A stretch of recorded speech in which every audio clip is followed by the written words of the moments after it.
இலங்கை ஏ குழாம் அறிவிக்கப்படுகிறது. இந்த குழாம் பற்றிய அறிவிப்பு வெளிவர முதலில் நியூசிலாந்து ஏ அணி இங்கே வந்து இறங்கியது. 3 ஒருநாள் போட்டிகள், அதுக்கு பிறகு 2 4 நாள் போட்டிகள் ஆகிய ஆடப்பட போகின்றன. அத்தனையும் இம்முறை தெற்கிலே தான். காலி மைதானத்திலே 3 ஒருநாள் போட்டிகள் ஆடப்பட்ட பிறகு இந்த 2 4 நாள் போட்டிகள் ஹம்பாந்தோட்டை சூரிய மைதானத்தில் இடம்பெறும். அதை பற்றிய விவரங்கள் எல்லாம் முன்பு நான் உங்களுக்கு அறிய தந்திருது.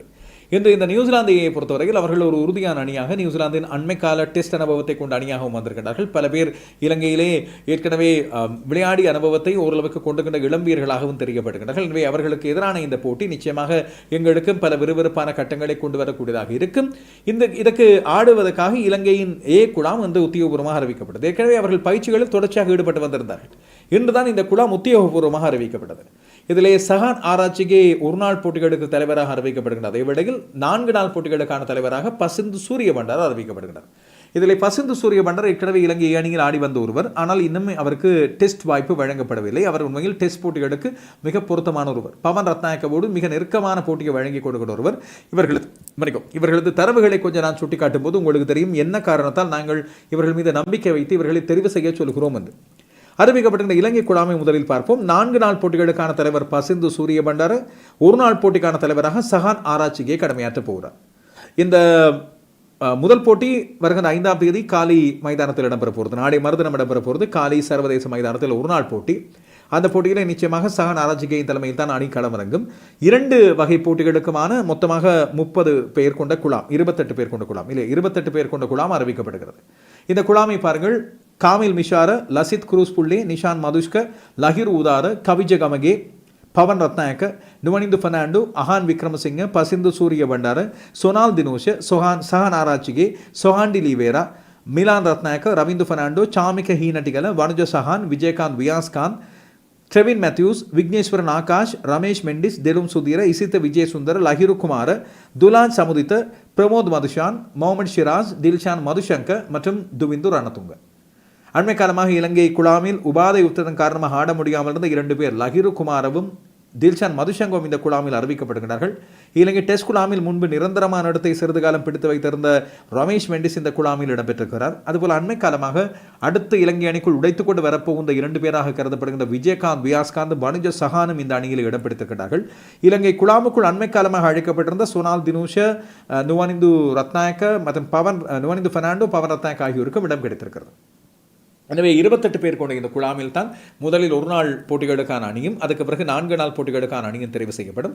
இப்போது நாங்கள் இந்த பசிந்து சூரிய பண்டார இவரை பற்றி நான் அடிக்கடி உங்களோடு பகிர்ந்திருந்தாலும் இப்போது ஒரு பொருத்தமான நேரம். காரணம், அடுத்து டெஸ்ட் போட்டிகள் ஜூன் மாதத்தில் மேற்கிந்திய தீவுகளில் இடம்பெறுகின்ற வேளையில் இவர் சில வேளைகளில் இலங்கை குழாமில் இடம்பெறக்கூடும், அதுபோல் அறிமுகம் பெற்றுக்கொள்ளக்கூடும் என்று நான் நம்புகிறேன். இதுதான் பொருத்தமான நேரம். இதை விட தாமதித்தால் உண்மையில் அவரது திறமைக்கு நாங்கள் செய்கின்ற அநீதியாக அமையும். 26 வயது இந்த இளையவருக்கு.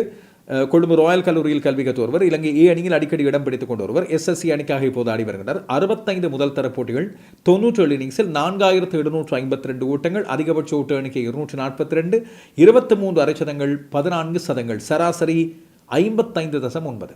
இது முதல் தர போட்டிகள். லிஸ்டே போட்டிகளிலும் 79 என்ற ஸ்ட்ரைக் ரேட்டிலே, 31 என்ற சராசரியிலே இதுவரைக்கும் சதவீதம் குவிக்கவில்லை. 12 அரைச்சதங்கள், 1575 ஓட்டங்கள். இதனால் தான் நான் அழுத்தமாக சொல்கிறேன், இவர் முக்கியமாக எங்களுக்கு தேவை எந்த போட்டிகளுக்கு என்று சொன்னால் டெஸ்ட் போட்டிகளுக்கு மிக பொருத்தமான முறையில் பயன்படுத்தக்கூடிய ஒருவர். இவரது சராசரியை எல்லாம் பார்த்துக் கொண்டீர்கள், குறித்து வைத்துக் கொண்டிருப்பீர்கள். பவன் ரத்நாயக்கவை நாங்கள் அடுத்து பார்க்கலாம். பவன் ரத்நாயக்கவும் அவர் தான். அவருக்கு 23 வயது, இவரை விட 3 வயது குறைவு. ஆனால் இலங்கையின் டெஸ்ட் ஒரு நாள் குழாமில் இடம் பிடித்துக் கொண்டார், தன்னை அறிவித்துக் கொண்டார். 2020 சர்வதேச போட்டிகள் 12 போட்டிகளில் இதுவரை ஆடி 29.55 சராசரி, ஸ்ட்ரைக் ரேட் 146 வைத்திருக்கின்ற ஒருவர். 2 அரைச்சதங்களை ஏற்கனவே எடுத்திருக்கிறார்.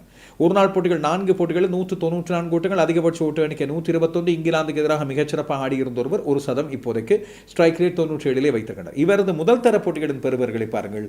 96 இன்னிங்ஸில் இதுவரைக்கும் 14 சதங்கள், 15 அரைச்சதங்கள், 51 என்ற சராசரி.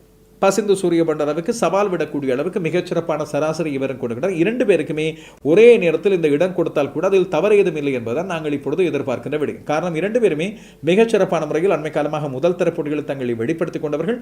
இலங்கையின் கழக அணிகளுக்கு இடையிலான போட்டிகள் சிறப்பான முறையில் ஆடியவர்கள். எனவே இந்த 2 பேருக்குமே பொருத்தமான வாய்ப்புகள் டெஸ்ட் போட்டிகளில் வழங்கப்படுவது இப்பொழுது எங்களது அடுத்த கட்ட வீரர்களை கொண்டு வர உதவும். குறிப்பாக மேற்கிந்திய தீவுகள் இப்பொழுது கொஞ்சம் பலவீனமான சூழலில் இருக்கும்போது நாங்கள் அறிமுகத்தை கொடுப்பதற்கு, இந்த வீரர்களை அறிமுகப்படுத்துவதற்கு ஒரு தகுந்த களமாக அமையும் கூடும். இதேவேளையில் அடுத்து சஹான் ஆராய்ச்சியை நாங்கள் பார்த்தோம் சொன்னால் அவர் கொஞ்சம் இலங்கையின் வாய்ப்புகள் கிடைத்தும் தன்னை முழுமையாக பயன்படுத்திக் கொள்ளாத ஒருவர். அவருக்கு இப்பொழுது இறுதிக்கட்ட வாய்ப்பு ஒன்று கிடைக்கிறது. அடுத்த 2027 உலக கிணறு நோக்கி அதுபோல தலைமைத்துவ அனுபவத்திலே இளம் வீரர்களை இவர் வழிகாட்ட பொருத்தமானவர் என்று தேர்வாளர்கள் முடிவெடுத்திருக்கலாம். 29 வயது, 30 வயதாக போகிறது இன்னும் 40 நாட்களில். இதுவரைக்கும் 5 ஒருநாள் போட்டிகள் கிடைத்தன. ஒரு அரைச்சதம் 89 ஓட்டங்களை எடுத்துக்கொண்டார். சராசரியோ ஸ்ட்ரைக் ரேட்டோ பெரிய அளவில் சொல்லிக் கொள்ளும்படியாக இல்லை. 2020 போட்டிகளில் ஒரே ஒரு போட்டி தான் இதுவரைக்கும் வாய்ப்பு கிடைத்தது. மிகச்சிறந்த கடத்தடுப்பாளர் இவர். முதல் தர போட்டிகளை பொறுத்தவரையில் 37 என்ற சராசரி, 8 சதங்கள், 25 அரைச்சதங்கள், 124 இன்னிங்ஸ். முதல் தர போட்டிகளில் மற்றவர்களைப் போல அணிக்குழு அழுத்தம் கொடுத்து வரக்கூடிய அளவுக்கு இவரது பெறுபவர்களை நாங்கள் பார்க்க முடியாது. ஆனால் லிஸ்டே போட்டிகளில் இதுவரைக்கும் 71 என்ற ஸ்ட்ரைக் ரேட்டிலே 31 என்ற சராசரியிலே இவர் எடுத்திருக்கின்ற ஒரு சதம், 19 அரைச்சதங்களை வைத்துக்கொண்டு இப்போது ஒரு நாள் அணியில் இவரை பசிந்துவோடு விடும் பவன் ரத்தாங்கோடு போட்டி போட்டு வனிந்து பெர்னாண்டோடு போட்டி போட்டு இவரை அணிக்குள்ளே கொண்டு வர முடியாது. 2020 போட்டிகளிலும் மிகச்சிறந்த கடத்தடப்பாளர். ஸ்ட்ரைக் ரேட் 120 தான் இருக்கிறது. 4 அரைச்சதங்களை தான் எடுத்துக்கிற 68 இன்னிங்ஸில். எனவே சொல்லிக் கொள்ளும்படியாக பெரிய அளவில் இவரது பெறுபரில் இல்லை. எனவே இவரது அனுபவத்தை வைத்து ஒரு தலைவராக இளம் அணியொன்றை வழிநடத்த இவருக்கு பொறுப்பை கொடுத்திருக்கின்றார்கள் என்று நம்புவோம். பார்க்கலாம். ஏனைய வீரர்கள் அவர்களுக்கான வாய்ப்புகள் சரியான முறையில் வழங்கப்பட வேண்டும். வியாஸ்காந்த், ஷிராஸ், ஆகாஷ் நான் நினைக்கிறேன் பேக்கப் ஸ்பின்னராக இப்போது அவர் 19 வயது தானே, 18 வயது தானே.